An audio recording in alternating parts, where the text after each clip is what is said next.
हम लोगों का सवाल है 16,000 का 5% कितना होगा। तो चलिए इस सवाल को हल करते हैं और देखते हैं कि 16,000 का 5% कितना होता है। तो देखिए इस 16,000 को यहाँ पर लिख लेंगे। यहाँ पर का है तो हम यहाँ पर भी का लिखे हुए हैं।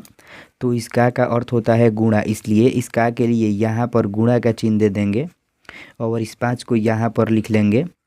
देखिए इस 5 के बगल में यहाँ पर प्रतिशत का चिन्ह है, तो हम यहाँ पर भी प्रतिशत के चिन्ह दिए हुए हैं।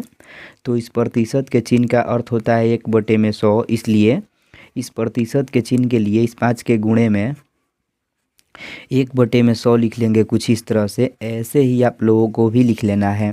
तो अब यदि आप लोग यहाँ पर देखते होंगे तो जो इतना पार्ट यह बन गया ना, यह बाटा वाला गुणा बन गया। तो अब हम इसको कटा लेंगे। तो देखिए इस 2 जीरो से इस 2 जीरो को कटाएंगे। यहाँ पर 160 बच गया, तो इसको यहाँ पर लिख लेंगे। देखिए 5 × 1 तो 5 होगा ना, तो यहाँ पर 5 लिख लेंगे।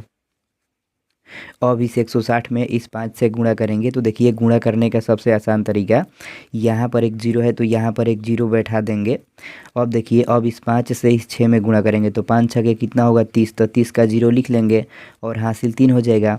अब इस 5 से इस 1 में गुणा करेंगे तो 5 कहीं कितना होगा 5, और 5 में 3 हासिल जोड़ेंगे तो कितना हो जाएगा 8, तो यहाँ पर 8 लिख लेंगे। तो यही हम लोगों का आंसर आ जाएगा 800। तो इस तरह से आप लोग भी इस तरह के प्रतिशत वाले सवाल को बहुत ही आसानी से हल कर सकते हैं।